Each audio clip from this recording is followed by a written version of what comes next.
So we here, man. Our main Touchdown! topic, the month of February, man. So we got to talk about it, yo. Black love, man. It just touching on that bro code, rule number 4, protect Black women. It kind of aligns with each other in the Black love conversation, man. So really, just to get it started, we got to start with the question: is what does Black love mean to each of us, man? Anybody want to start it off? I'll start it off. Oh, ain't that cute? Yeah, it to me is love is nice, but I think 2 components are respect and understanding. Like, and when I say that, like, you got to respect one another, right? Like, so one thing I see in a lot of failure of relationships, like you see, like there's a lack of respect for your spouse, like in both directions. Like you can't be out here saying niggas ain't shit, but you're with a Black man, and you can't say these bitches ain't shit, and you're with a Black woman. Mm-hmm. Like, so let's start there. Like, I don't believe in excluding your partner from the pack. Like that to me, that just doesn't exist. That's like saying, like, you're dealing with a white person, like, oh, black people are criminals and thugs, but you right, you Coach K, like you're not like the rest of them. You're a good one. Different. You're a good darky. Mm-hmm.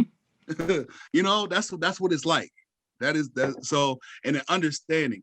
One advantage of that, like, you can find love in all shades, interracial, all that type of stuff. But I'll say the one advantage that you can have is, if you're with a Black person, if there's 2 Black people together, y'all should understand each other's struggle, like, and each other's story. Yeah. So that understanding goes in that place. Like, you should understand, like, look, hey, I got way more doors shut, like, in my face than Tom over there. You got to understand, it's same qualifications, like, that happens. And then I understand that your standard, like the standard of beauty, may not be what's natural to you as a Black woman. So me understanding who you are and what our struggles are is important. So I'm gonna start there. I like that, respect and understanding. And I think it's we got to start at the beginning. I think even the term Black love is a little cringeworthy, because when you put Black in front of love, it makes you, like, subconsciously you think that love isn't naturally a Black thing, but we the original people, so we created all this. So it ain't no such thing as Black love. It's love, niggas. I love that. Wow. Okay. So right. Yeah, we're gonna stop putting Black in front of stuff as if it don't exist originally from Black people. So even Black excellence, it's not Black excellence, it's excellence. It's white excellence because Black people are the original people. So for them to do something great, it's white excellence. But excellence in itself is Black in nature. Just like love in itself is Black in nature. So nigga. But yeah, I think since we are the original, I think honestly it's about going back to the basics. Everything that we created, like from civilization to everything, was birthed out of love. So if we can all get back to that original nurturing state of like actually caring for one another, and not being greedy, trying to get more, I think love will prosper. All right, we starting out firing. All right. Hell yeah. Who wants to go? Calvin or me? Yeah. Well, I mean, honestly, Calvin asked the question, so you're supposed to go next. Go ahead. All right. I feel like it should go off of a, like what Sunny D was saying, an understanding, but also knowing the role that you're trying to play. In other words, like nowadays, like now when I say this, it's gonna come off because everyone hates me. But what I'm saying is, here comes the Jaws music in the background. Oh my gosh! What I mean is, like, what I mean by roles, like, men gotta be willing to stand up and be men when they get involved with young women and women in general, and then women also have to know how to play their role as well. Sometimes it doesn't work when you have a man and a woman, when a woman may think she's a man and they're going at the tensions there. You know what I'm saying? Like whenever, like in most cases, like I would say like when I look out and I see like people together, like especially you always see that sometimes that stereotype of you just seeing a man is getting like dick, and then on the other hand you see the same thing on the female's perspective. I think once the two understand their role and how they're supposed, like we said, they're supposed to love each other and get that to that nurturing state.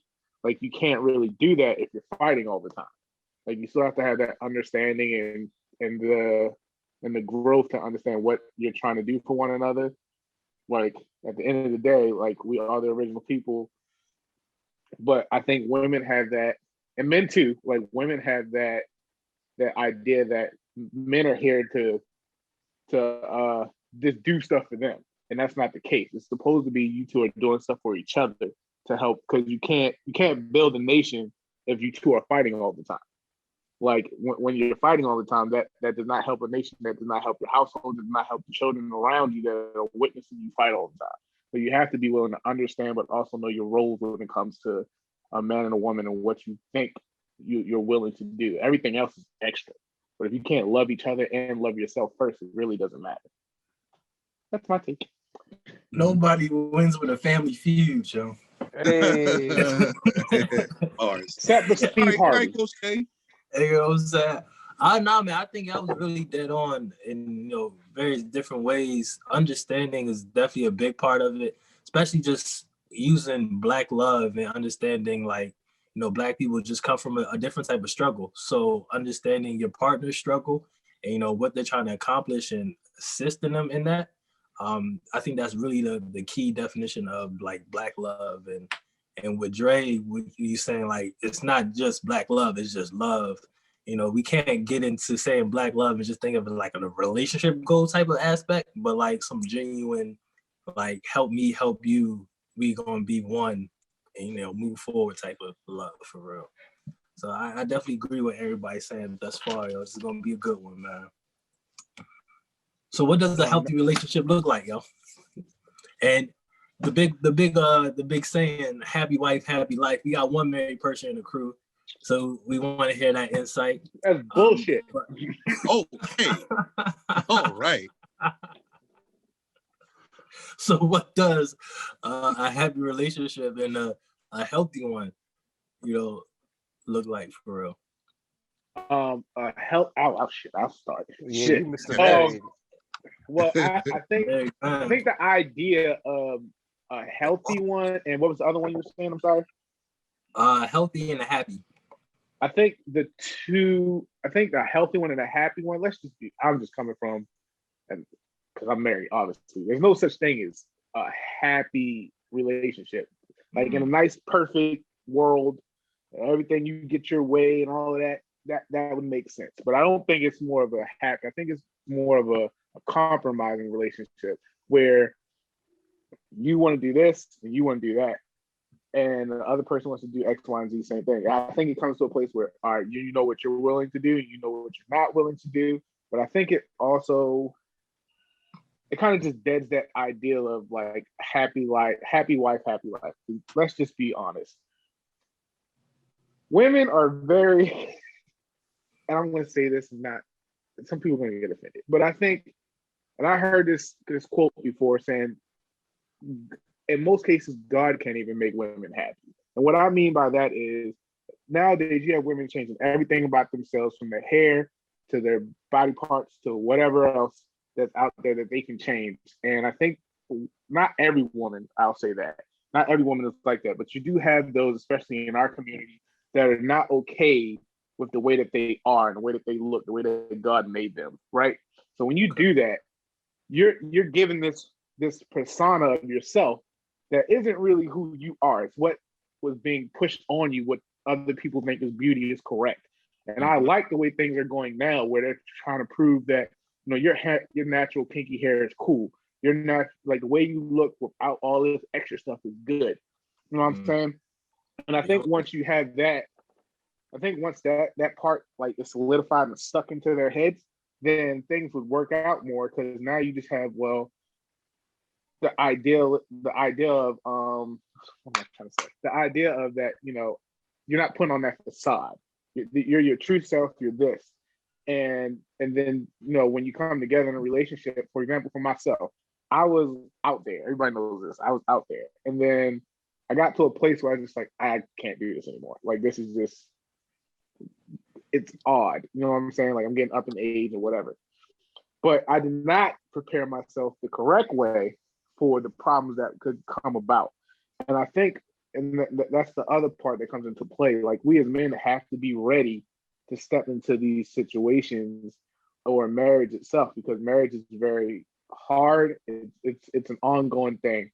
And I think when people hop into marriage, they think, oh, it's going to be this cookie cutter idea and yada, yada, yada. Like, I had good examples, yes. But let's just be honest. Like, we all don't follow the good examples that are set before us. We're all going to make mistakes. And I have sure made my share of mistakes. So I think if you treat marriage like not a job, but just a process of you just trying to build this process to, again, like I was saying before earlier, of like building a nation, of just a healthy relationship of you and each other. Because I think this idea of like love, and that's what we solely think about is love and da. I think it's more of a respecting and an understanding thing, and just knowing that, okay, me and this person are supposed to be one. So you got to have the same mind state. You got to understand what each other are thinking. If you two, like I was saying before, separated any one of those things, whether it be physical, spiritual, mentally, your shit's gonna fall apart. So you got to have those three bases alone in order to build your relationship to the place you want it to go. So where, after the sex and all that stuff is done, can you two communicate in the same room? Can y'all just be around each other? Are you willing to just pick up a book and read with each other? Just, communicate. Because sex, after a while, it just goes away. Like, she's not going to be able to do them splits she used to do. You're not going to be able to do the back break you used to do. So you just got to have that in mind. And what was the last point? The happy wife, happy life? That's bullshit. That is bullshit. All right, please break this down, please. Why is this bullshit? Are you saying it's bullshit because it's hard to make women happy? Or is it bullshit because no matter if they're happy or not, it's going to be chaos? Surprise. Right. No matter. I think you can't make a woman.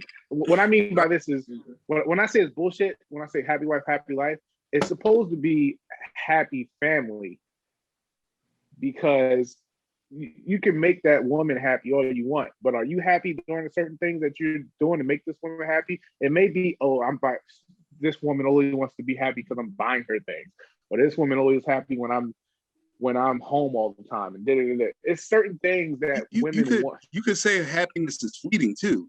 You could be happy one day, sad the next. It's fleeting. Right. So the concept of happiness is temporary. It's right. And that's the thing. Yeah. And I think that whole idea of happy wife, happy life, I think, no, that's not true. Because maybe you doing all these things, you're taking away from your own happiness. Like, I think for me, I know me personally, like, I'm not going to do everything that makes her happy. And that's obvious, like, in so many different aspects. And I know I'm not willing to separate my happiness. And then you got to understand, like, some things you do is just not gonna make that person happy. It does not matter what you do, what you say, what you pay, what you purchase. That's all bullshit, in my opinion. Like I said before, I just feel like, you gotta be in that space where you can make yourself happy. So no matter what, you're happy regardless. So if that woman is just naturally miserable, there's nothing you can do. And there's nothing that can change. Now that's when it comes for you as the man to say, you know what, that situation, it is what it is, but I'm not going to stop my happiness from doing X, Y, and Z. You know what I'm saying? And maybe after a while, if that person sees that, they'll probably catch on. And if they don't, hey, that's nothing on you. You've done your part. You know what I'm saying? Like, but that doesn't mean you go out and give up on your relationship or anything like that. It's a marriage. Like, once you say I do, that shit's supposed to be forever. It doesn't mean like, after something just goes south or you did something or she did something that's a whole different topic. But if you two are just arguing, you should find a way to fix it. Right. Like, there's something, because if she ain't just leave you yet, then that just says a lot. It says, oh, well, she hasn't left, but and she's willing to tolerate, and then and toleration. And if I could just add to that, like, just so we can kind of, like, you know, like, at least let everybody hit everything, like, you know, all our points. Like, I think just to add to that, it's effective communication, not just communication, effective communication. Like people, like, I think people in general have a problem with listening to respond as opposed to listening to understand. Like, that's a big deal, because if you effectively communicate and are observant, you'll notice shit. Like, we know as men that a woman can say one thing and it means something else. You got to be observant. Like, you got to see how she reacts to shit. Like, you know what I'm saying? So you got to be observant. And the more you keep aim, like, okay, she reacting this way to this, or he's reacting this way to that, it's completely different sometimes of, like, what they say out their mouth. So when you're talking about effective communication, it's like, okay, am I listening? Am I observing what I'm saying? And then when I'm talking, am I, like, getting, like, to the point? Or am I expressing, like, what I'm trying to say effectively? Like, you know, hey, this is what I mean. This is what I'm looking to do. Or this is what I think we should do as a couple, or whatever. So I think it's just effective communication and you know, observation. Like, you know, just being observant. That's a good one. Yeah, I think we gotta reconfigure what we base our relationships off of. Kind of like what Swan had said and Sunny had hit on, where happiness is fleeting. So if we are establishing our relationships in happiness, your relationship is going to have a lot of ups and downs, because it's like, what's the story? The Three Little Pigs with the big bad wolf. You building your house on straw, that's happiness. It's going to easily get blown away. If you build it on physical attractiveness, it's a little bit stronger than happiness, because that's just an emotion. Emotions change by the second. Physical attractiveness goes away eventually. So you got to build it on something, on the bricks. That's like the understanding, the being mature enough to be in relationships, because a lot of people won't admit it. They're not mature enough to be in an actual relationship where two people are building together. So I think once we, as a people, understand that relationships can't be built solely on an emotion or a physical feeling or physical attractiveness, has to be built on something more internal, then we'll have probably more success as a community in relationships. But it's all based on what you're building it off. If you can't build it on something that's not stable and expect it to stand up. Yep, Coach K. That's a big word. A healthy and happy relationship. Like, what does that look like? For and me, the dog too. And a dog. Yeah, man, you gotta have a dog. You know, it gives both people responsibility in the relationship, right? Yeah, I mean, hey, but you swap Twan's kids for your dog, so you know you straight. You know what I'm saying? And it's like, for me, it's a healthy relationship is boundaries and respect. Just respecting, you know, what your partner is trying to accomplish, and, you know, with that support, and then boundaries and respecting your relationship and what you do and what you don't do. I feel like when you in a relationship, it's things that you want to do, especially when you're single. So you just want to be out there, you want to do what you do. But then when you get in that committed relationship, you have to understand, like, it's bigger than me. I'm with somebody, and you know, where I put myself at is bigger than, you know, what I'm actually just doing in that moment. So respect and creating boundaries within that relationship is really creating that healthy relationship for me. And then once it's healthy, I feel like you'll have those moments of happiness. And then, you know, when you're happy, you're happy. You just remember that. And then when the times get low and bad, then you just, you know, got to get through that as well. You know what I'm saying? And Okay. I think we shouldn't go past the point that happiness is essential in a relationship. And I mean, and the question is healthy and happy. Both of those things are things that you have to work at to keep. Right. So a lot of people get in a relationship and they like stop doing what they did to get in the relationship. I think you have to continue to do what you did and also take it up to other levels to keep it going, because stagnancy is like a plague within Black men. I think maybe Black people in general, where once we get into a groove, we don't like breaking that groove for nothing. But love is jazz. It's not classical music. You gotta learn to go with the punches. It's always changing. It is a fine dance. Yes, yo, it is jazz. and I And I want to add something. So when we talk about Black love, we talk about love in a sense of relationship. Like when you talk about Black love, like love starts with, you know, having love for yourself as a person, especially like, you know, and I think it's essential for Black people because I think there's certain things we're brought up to hate about ourselves. And when you go into a relationship and you have animosity against yourself, and you have self-hate, and you have this stuff in you, how can you love someone else when you don't love yourself? So Black love needs to start with loving yourself and everything about you, including your Blackness. Yeah, so how about let's do this? Can we come up with like some basic components of love? So we got like understanding, we got listening, communication, maturity. What else did you Calvin, you said something real good. Respect, boundaries. Respect and boundaries. These are all things that you have to apply to yourself before you can expect them or project them onto another person. Yeah, because if you don't love yourself, you're going to you're going to definitely be insecure. And then that's going to come out as anger, or you just going to be a punk in a relationship. And I'm just being real. Like, if you're not insecure and wilding out, only the opposite can happen, which you become a foot mat. Like, you know, and then the thing is like your partner, like, you know, sometimes like depending on where you're at, if your partner don't respect you, they're either going to leave or they're going to take advantage of that lack of respect. And it is what it is. It's just human nature. Like, and then at that point, it doesn't even become love anymore. So then you get abused and you blame that's on love. And you say that you ain't never going to love again, but you was never loved to begin with, or your love was tainted. So right. Like, yo, I definitely agree. Self-love is definitely bigger than Black love, especially when it comes to this topic. It's a part of it. It's a part of it. I think to an extent though, you shouldn't even be in a relationship type of situation until you love yourself. Well, look, charity starts at home, so you can't put that out somewhere else until you got it in yourself.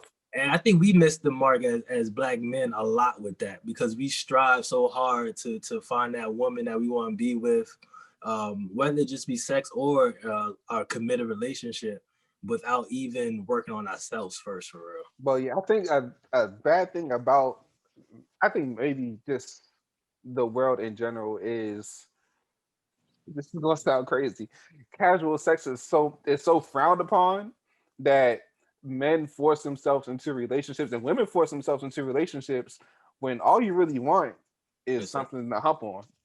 Yeah. That's something to hump on. I mean, I see his point. I see your point, just because I can talk. Well, I'm pretty sure we all could. Well, I know I could talk from experience or whatever. Of just saying, like, I was, you know, I'm not saying now, but obviously before, like, I would get myself involved, and then you get so far in that you're like, fuck, I don't know how to get out of this situation. Yeah, that I really don't want to be in, and then you're really in this situation longer, and then you already opened Pandora's box.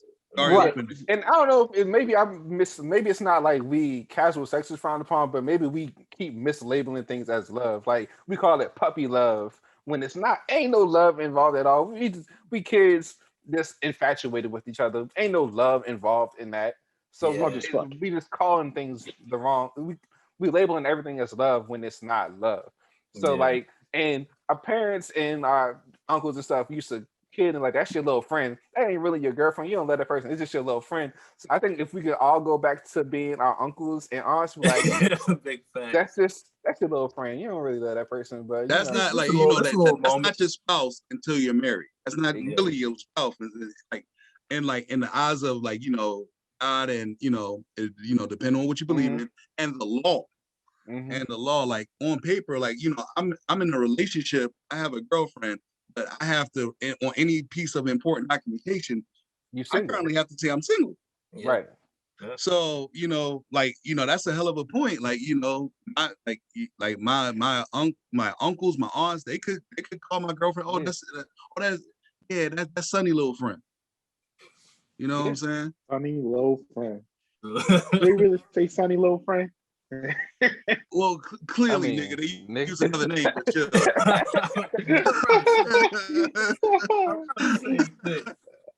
Oh man. Oh man. But yeah, I think as a community, we got to reframe how we look at relationships. So I don't know. It starts with the youth. So we got to teach them. I think, and you can let me know if you want to get to it a little bit later. I think our expectations are skewed as fuck. Let's Oh, get into what? As a black, our expectations for relationships are skewed. Let's get as a into it black now. people. Yeah. Okay. Yeah. I just wanted the green light. real. Yeah, because I agree with you. Because I think you have people that are like they $40 people, but they looking for $2,500 people. If that makes sense. Like if you know you a $40 person, you can't put your expectations of, oh well, I want this, and I think this. Mhm. When your Yep. expectations is $40, you need to keep your 220s, your 20, your 1.5, and your 210s or whatever. You need to keep the shit together in order, like when you're able to get to your expectation, then fine. But and I think that's where a lot of us get caught up, especially like you said in our community, we get caught up because we have these $40 expectations. I mean, we have this $40 mindset, but we want $2,500 expectations. Right. Like, and there's a saying for that. And there's a saying for that. That you can shop and browse for what you want, but buy what you can afford. Yeah, you can look all you want. lane. Buy what you can afford. So like, I have a theory, like, and it's been kind of going around, like, do you qualify for what the hell do you asking for? And like, are you trying to like, build, like, I don't want to call it this because, I don't refer to black women and black men as this, like, build the day. You know what I'm saying? Do you want this girl to have zero, like no stomach, fat butt with like no cellulite, double D titties, don't talk to you about nothing, don't complain, don't talk back, like all this stuff, right? Perfect face, like the girl of your dreams. And then the woman equivalent of, he got to make six figures, he got to be 6'7" with a six pack. You know what I'm saying? Like, all these things that with this build to do that you got, but do you qualify? Yeah. If this dude were to walk up to you, what makes you think you qualify? If this girl were to walk past you, do you qualify for this? Have you built yourself up? Have you done this? Have you checked these boxes in your life to qualify for this person that you want? And that's a real question that people got to ask themselves. I'm like, look, if you a dude, right, and you make it 20, you from, let's say you in Mississippi, you making like $20,000 a year, and you sitting up here, you 400 pounds, and you know what I'm saying, you said like, yeah, I need be a bad bitch that look like Beyonce. That's why I need nothing less. Yeah. I'm like, dog, you don't qualify.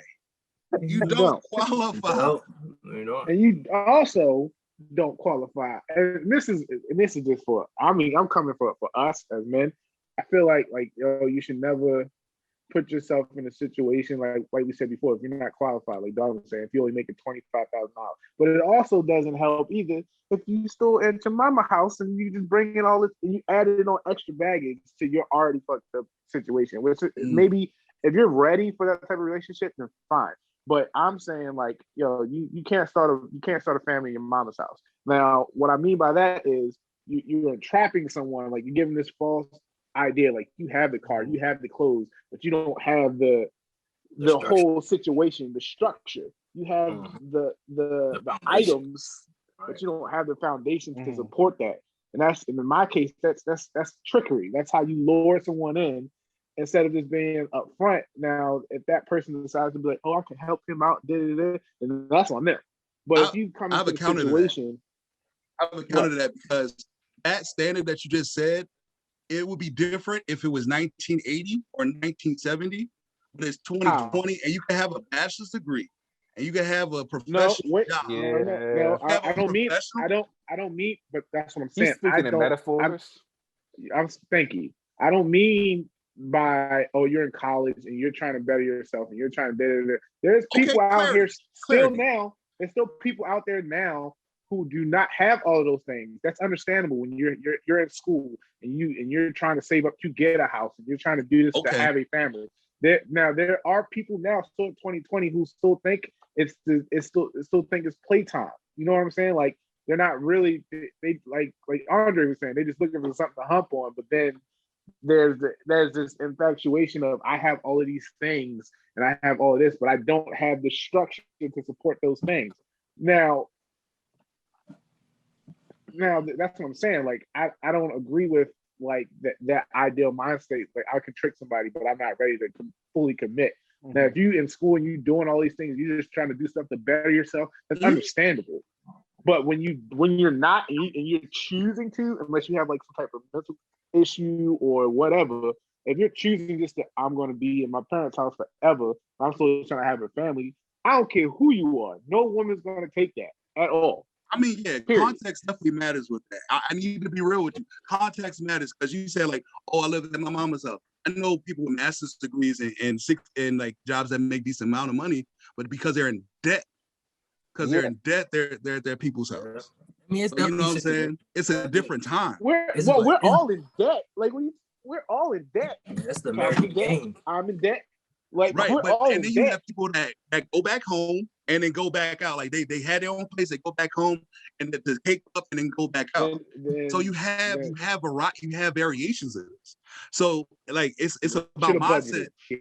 Huh? Yeah. You said what? Then they should have budgeted then. No, I'm just about mindset. No, it's always because even if you buy a house, you're not buying the house in cash. You're getting a loan, so you in debt no matter what. But then that comes into a part. Did you get the house? That means you got the. But my question is, then did you get the house that you were ready for, or did you get the house just the front? You're still gonna be in debt.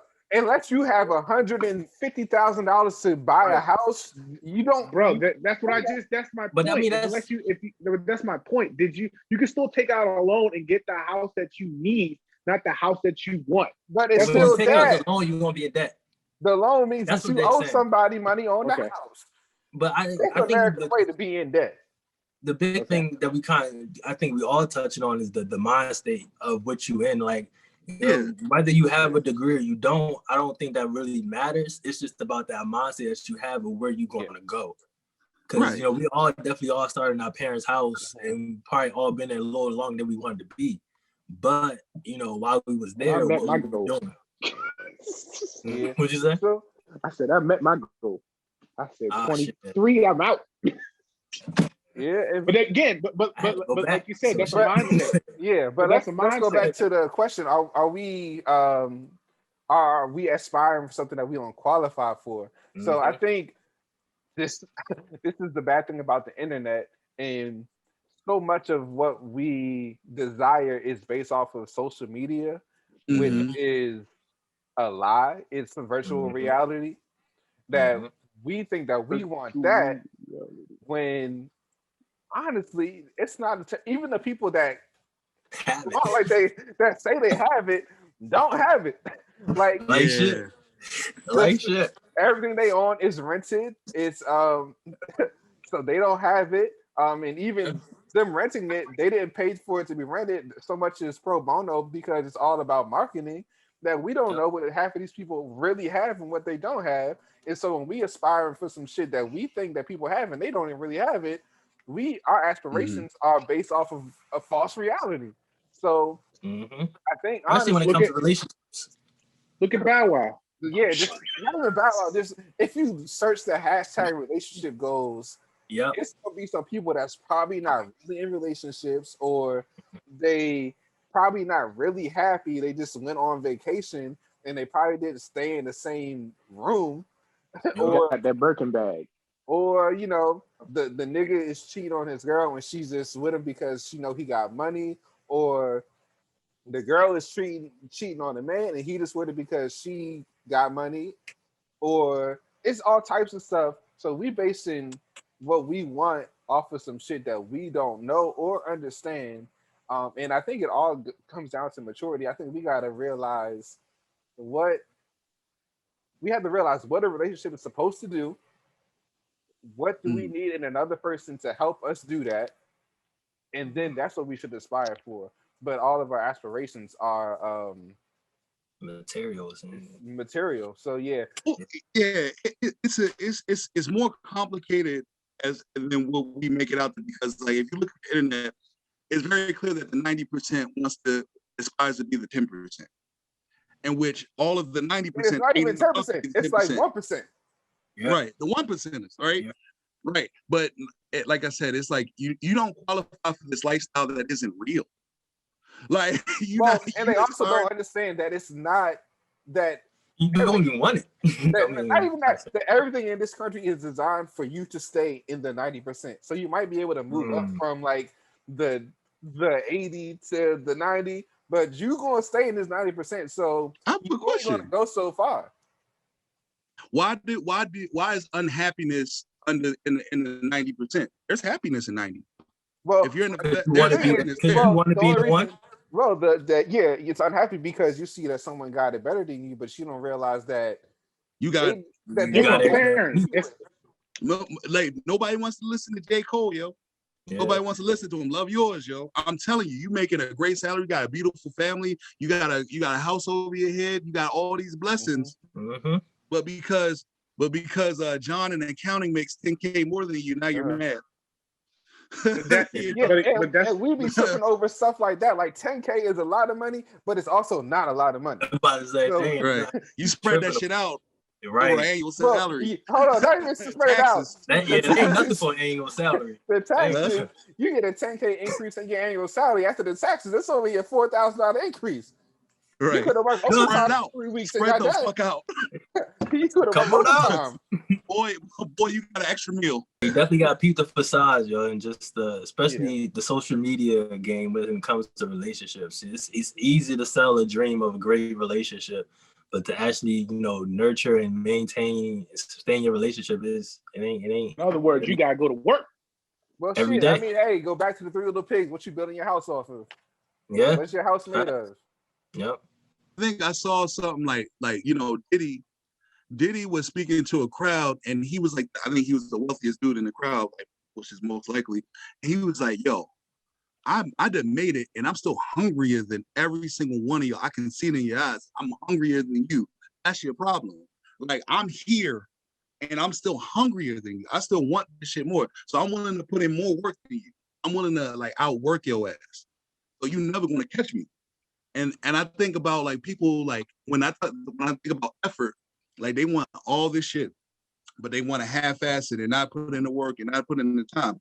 Especially when you talk about dudes, let's be real, dudes. When you try to introduce a woman or whatever, they ask how she look, and then when you try to when a woman introduces a dude, they're gonna ask what does he do. What does he do? What the hell does he do? Can he facilitate a dream? Like Chris Rock said, can this motherfucker facilitate a dream with his career? And dudes don't want to do the work. They want that shit. They just don't want to do the work, dog. Well, dudes don't want to do the work. And also, to our queens out here, a lot of them aspire to be housewives. Yeah. I mean, but they don't know what a lot of them don't know. Well, no, you got to restructure that. You got to restructure that. No. Hold on. Let me finish. Fuck off! I wasn't done. Calvin said it's changing, and I don't think it's really changing as much as we think it is. I think women are becoming empowered because they realize that that's not a reality for them. But at the end of the day, if they could not work, they would. That was an option for them. Especially our black women are realizing that is not an option for black people in America, let alone black women. You just can't not work. Having one job ain't good enough for black people. So they know that you can't sit at home and not do nothing. But if it came down to it, if the option was available for them to be a housewife, a lot of women would. And I'm not saying there's anything wrong with that. I'm just saying it's not convention. It's not productive in today's society. It definitely would be great for today's family, but when it comes to being in society in the world and trying to keep moving forward, it would be a lot difficult just to do that on one salary. Well, it depends, because it can be, depending on how you structure that, it could be cost efficient. Let's say you make the size, it depends on your salary, right? Yeah. So like if you let's say you a dude and you in a career, you somehow you make it to 6 figures. It's doable if you make 6 figures. Depending on your location. And depending on you can't be, and it's crazy to say this. California, New York, $100,000, 2 salaries. Ain't nothing. You need two. Yeah. And at 6 figures. Yeah. And that's crazy to me. Well, shit. During this pandemic, they was talking about people under $50,000 over $50,000 shouldn't get the next stimulus. But in Maryland, the median salary is $85,000.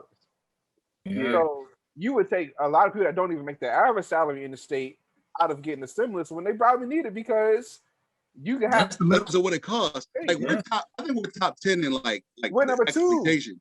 We're number 2. We're above Cali. And median, I think California is so big that it kind of spreads out.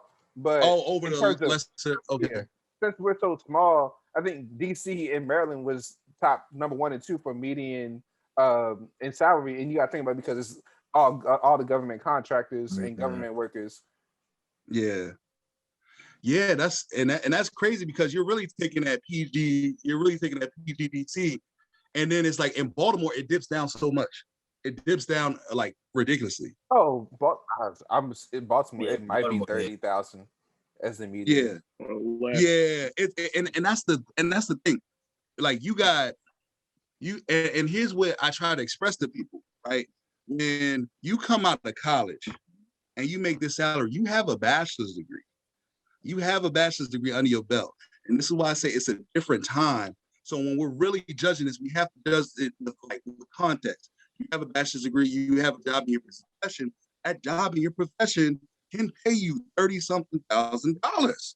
So then you're out here with the job. Can you buy your own property in Maryland? Probably not.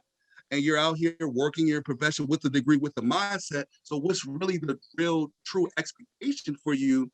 Like, is it a fair expectation for you to really be out here successful and thriving? And today in 2020, like, are we saying like, oh, like, should you look at that person, like whether it's a man or woman, like, oh, like, why don't you have your own property? Why don't you have this? Why don't you have that? Because nigga, I went to school and I'm making 40, 30, 50. You know what I'm saying? Like, not even that, you're making 30, 40, 50 and you $70,000 in debt. And then you doing all this, and then think about the frustration as a Black person. Like, look, I'm trying to make that. And that's $70,000 in debt with interest. So keep going. Depending on the university, and and this is what I mean about understanding. You can't compare me to the motherfucker. Like, all right, let's say you take, and I'm gonna use stereotypical names. You take Tyrone, you take Tom. You got Tyrone over here. He's $100,000 in debt, making $35,000 a year. He has to pay back student loans. I can't pay back student loans and pay rent or salary. There's no way. Impossible. Then you have Tom, and then you have Tom. Let's say he gets a job. He knows some people, or his father, his father or his mother knows some people. Let's say he makes $45,000 with no debt because he has generational wealth. And then now it's just like, okay, my entire salary, besides maybe a phone bill or car insurance, can go to a crib. Oh, and even then, Tom still won't go out and live on his own. He'll still stay with his parents for 3 years. And cake up for a home. Cake up for a home. And that's the reality that people are skewing. Like, that's why I say, so when we talk about like, okay, like, and like, I'm like, like no shade, like I've been out of that. I had my own place like 2 times as an adult, and I'm going back, and I'm like back and forth. I'm about to, possibly move again. Yeah. So when you're at that struggle, when you go through different salary changes and you have to manage your debt and everything like that, like you got people out here with certifications, bachelor's degrees, everything. Like me, we got a homeboy. He has a master's degree and is out here working 2 jobs. And I'm gonna leave him nameless. He lives with his mom, but he's looking to buy a property. But he's been living with his mom. He's over 30. Are we looking at him the same? Are we really looking at this dude with master's degree, 2 jobs, the same?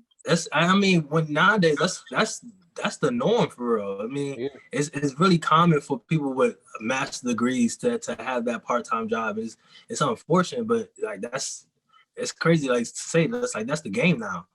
But I'm saying, do we judge that man the same as like I said? I want to keep that fact. He lives with his mom. So like think about that aspect. Think about the mind fuck that is. Yeah, big one.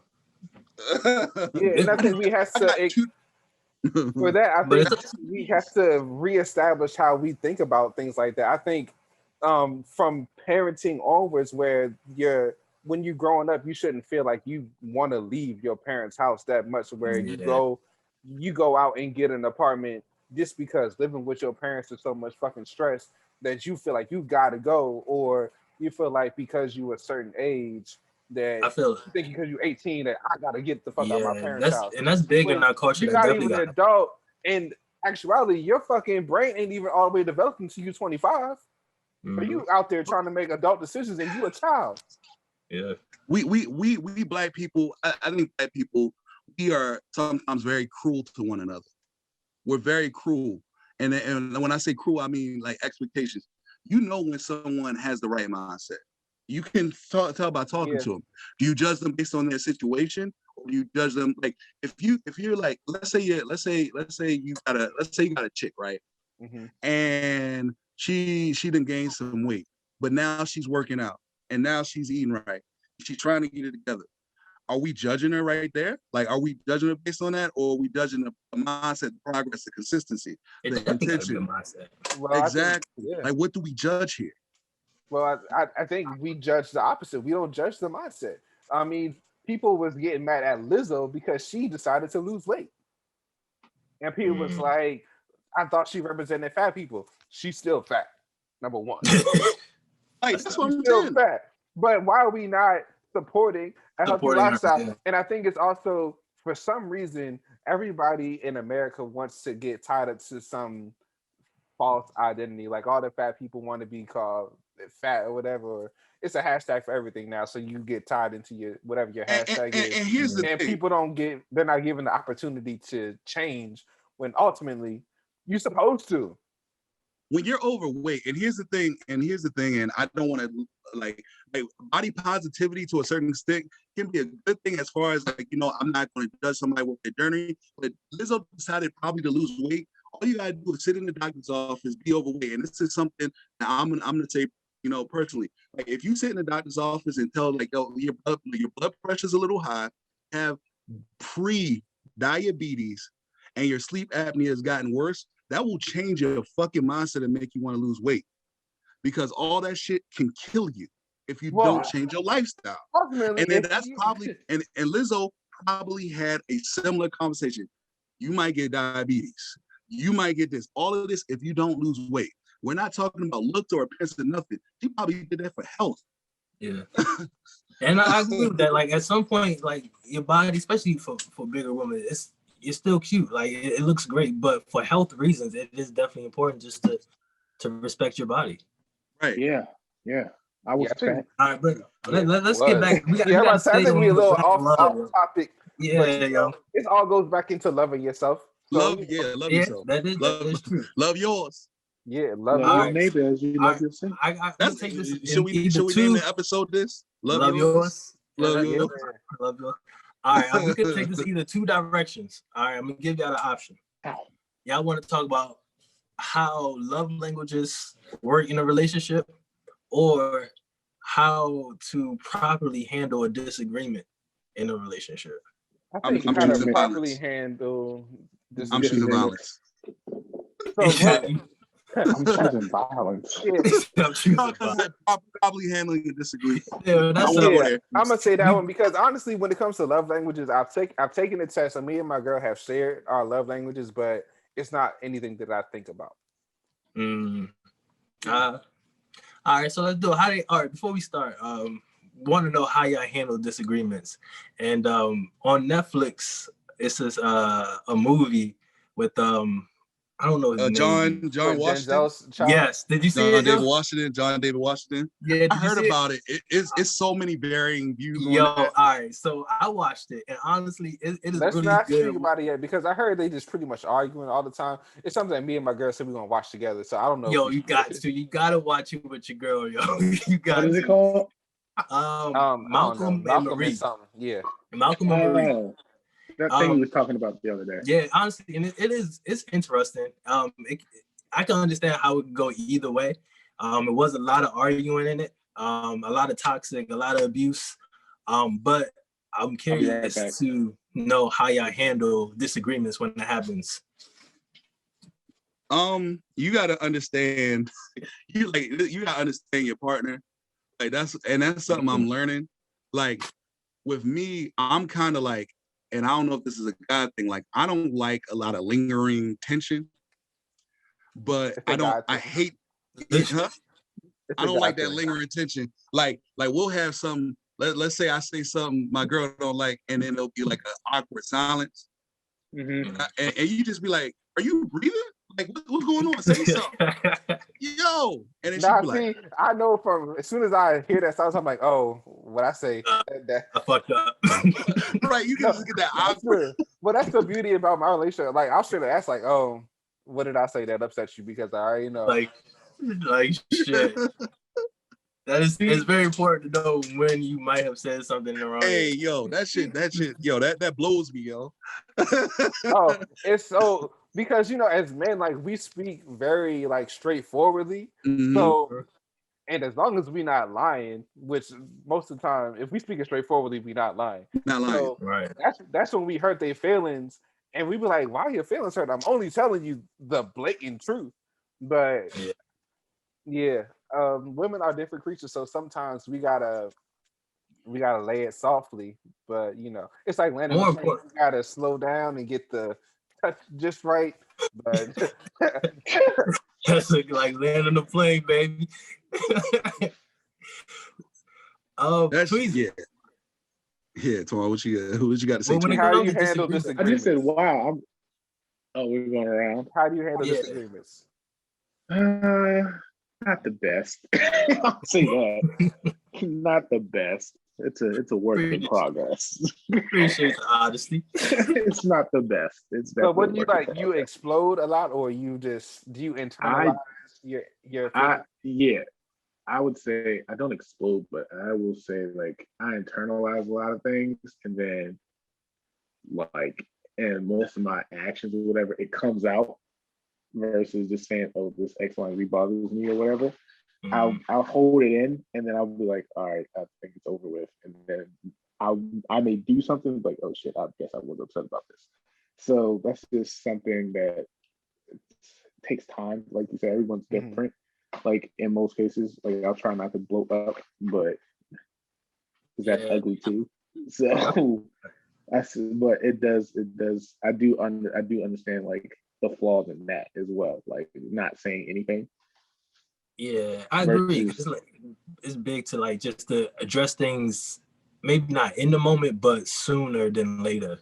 Yeah. You know what I'm saying? And rather than letting it pin up and, letting that thought just go wherever it can go for real, for you or your partner. Yeah. How do you handle disagreements, Calvin? He goes outside and sparks up. You got a real laid back personality, so. And that's honestly, I'm thankful for that. So I try my best just to listen, as much as I can, especially when it's something that I probably could have done better in. When it comes to disagreements, I'm really bad at them because, I guess men in general is you get straight to the point. I really don't like to argue, so when I do, it's it's just cutthroat. So I just rather not. You know what I'm saying? It's not cutthroat. Yeah. I'm the same way. It's called a disagreement. It's never. I don't argue with nobody. Yeah. So I'm gonna tell you how I feel. I'm gonna ask you how you feel. I'm gonna try to understand it. If I don't understand it, I'm gonna let you know, and that's gonna be it. Because honestly, disagreements are hilarious. As men, we can all say honestly that our girl has been upset at something that even after they explained it, we didn't understand what the hell. Agreed. Yeah. I just feel like when it comes to expressing emotion, I feel like we're high speed internet. We just get right to the website and they're like, we were riding Fios and they are dialed up. They just they got the whole phone beep, the whole. They're dialed up. Yeah, wait for the. So yeah, my biggest thing, honestly, I'm processing like a computer. I just gotta listen. I just want to listen to everything that you want to say, and rather than me trying to respond or trying to find a good rebuttal just to make a point in an argument, all right, let me just hear what you try to say for real. And then we can try to adjust it from there. Because I ain't trying to say the wrong thing. And, I don't want this to go farther than it really should be. Yeah. And also it's like you gotta balance that line too, because you still you don't want to compromise yourself. So if you have something that you really mean and you standing on, maintain your position if you truly believe it. Mm-hmm. Yeah. Now, if it's something petty that you just be like, and you can't be petty. And that's the big thing about love too. It's like when you in love, you know your partner's like secrets. You know everything. Like you know the ups and the downs. So when you having that disagreement, you just have to make sure you don't cross that boundary and just be too disrespectful for real. Yeah, because everybody has their stuff, like their non-negotiables when you're dealing with the triggers, non-negotiables. So have you ever? Go ahead. So my question is, have you guys ever had a petty moment? Petty moments? Nah. No. Count me lying. I have, yeah. It's happened. I'm only human. Not in the argument. My petty moment is always after, because I'm like, oh, so this is what you was mad about. Wait in 2 weeks and I bring this back up, like, oh, remember you ain't want me to do this, so now you asking me to do it. So which one is it? Yeah. No. Oh man. I get petty if I feel like, even if I realize it's something small, sometimes I'll be like, I was right. I don't give a fuck. I was right. I think my issue, I laugh a lot. I laugh a lot. So whether if it's something serious or not, you do the awkward laugh. I'll be like, all right, like, come on now, you serious? That's it right there. That's the awkward laugh right there. And that shit never flies, yo. She just give you that ain't shit funny look. Like, exactly, yo. Because if you laugh at ass, are you serious when you know they being dead ass serious? Oh shit. And even if I laugh, like I'm listening, like, but maybe it's bigger. Yeah, I've had that problem where women logic is illogical, so I laugh when they try to make sense of stuff. I'm like, it's tough. But that's like telling the girl who's hyped to calm down. What you mean calm down? Nah. Hey, don't do that. You know what I mean by calm down, but like shit. But yeah, that's why it's a disagreement. I don't have arguments with people, let alone the person that I love. So it's just gonna be a disagreement. And sometimes disagreements can't be solved. You can't always persuade somebody to see something the way you see it. So big facts. And that's when the understanding is key. I think you gotta be cool with letting them be upset for a certain time. Like you gotta let them cool down. I have a saying, like, all right, I like, you need to cool off, like, for real, like, and I let them, like, let her be in a bag, and we get back to it, and she gonna talk when she ready, and talk when she ready to talk, not argue. That's the thing with me. Like, I don't really, if I have a problem with something, I don't bring it up while I'm emotional about it. So like, I have time to think it through. I think my girl's kind of the same way, where it's like we don't really bring things up when we in an emotional state. So by the time we talk about that's actually good. We're able to actually talk through it. Yeah, but I definitely recommend everybody to watch that movie Malcolm and Marie, man. It's short, it's good. How short is it?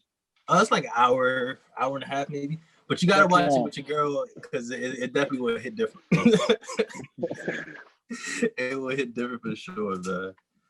So is it like one of those things, like, whereas you as a dude identify with Malcolm and her as a woman identify with Marie, or? Yeah. I mean, honestly, just thinking about I keep forgetting his name, and I don't want to call him Denzel's son. John David Washington. Yeah. John David Washington. Honestly, it was kind of like seeing Denzel do Fences, but his son do it. It was really dope, man. That was definitely like a standout role for him. And Zendaya, I believe her name is. Yeah. Yo, the thing about John, I try to give him his respect because he was in Ballers too. I think first saw him in Ballers. Yeah. So I try to give him his separate respect, but then sometimes like I be nigga, he be sounding like Denzel sometimes. Like he's sound like when he was in the Black Klansman or whatever. I was like, damn, that's Denzel. Yeah, he sounds honestly, it's only gonna get worse for real. I feel like every movie that comes out, like whatever he does, is just it's gonna show more and more, man. I think as long as he keep he's not gonna get any taller, so he's like shorter. Yeah. He's a lot shorter. So and as long as he keep a beard, he'll be fine. He'll be able to get a distinct difference. You know what I'm saying? Definitely. Yeah, don't pull you and accidentally shave your beard off. Yeah, no. Yo. No, I hate for that. Anything else on Black Love? Yeah, I think that might be it on Black Love because Twan is we've been on here for a long time and he's talking reckless now. No, I didn't even say anything. I mean, I just do want to just highlight, man, Valentine's Day is coming up. Loving your significant other beyond Valentine's Day, and especially on that day if y'all want to celebrate for real. But Black Love is everything. Yep. Yes, sir. Absolutely. What are you doing? Is that a heart? I think he's trying to do I got big hands. It's just not working out. Okay. I don't know what you do. That remedial. All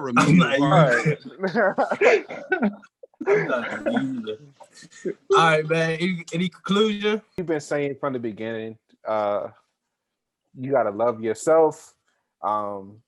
And the only reason we celebrating Black love in this episode is to put an emphasis on the black on black on black on black on black. We not speaking about interracial relationships in this episode. We all black men in love with our black queens. It's black on black love. Yeah, black on black. Yeah, just to add on to what Dre said, black love starts with yourself. Like as a black person, like loving yourself is black love. You know what I'm saying? And black love is not just in romantic relationships. It's like the love that you show to your family, to your friends, to your fellow black people. Express that. The more we do that, the more we grow as a community. I love that. Tweet. What is you saying? I like the married man. Oh gosh. The fall. Calm down. You're next in line, sir. The fall. Oh, you're done. You should be say? You said what? Nothing. Go ahead. No, what did you say? Nothing. Go, yeah. Well, pretty much everything that you guys said. Definitely agree on that. But also, make sure you're just ready. Like never jump into something when you're not. Yeah, maturity is a big thing. Yeah. Okay. Respecting yourself, your partner, each other's boundaries, and just loving on one another and supporting another one when y'all can. That's love. That's black love for me. It's an everyday project. Everybody for listening. Yes. It's supporting the podcast, man. I'm telling y'all, yo, we got some heat dropping really soon. Mm-hmm. We really just working on this brand, this platform, for us, for black men, just for our community and our culture, yo. And things are steadily moving. So thank you for riding with us. Absolutely, we cooking. Yes, as always, follow us on the social medias, Facebook, Instagram, YouTube. Make sure you like and subscribe and share it to your comrades so they can get this heat too. But yeah, we venturing off into some shit that we ain't never did before, so we sure y'all gonna like it. And also just keep a lookout on what's coming out in the spring. Got some heat coming for you. Got some heat in the spring. Yeah, in the spring. Okay. Oops. I'm really excited for that though, yo. Yeah. Anything else, man? I think that's it. See y'all next time. Yes, sir. Yeah.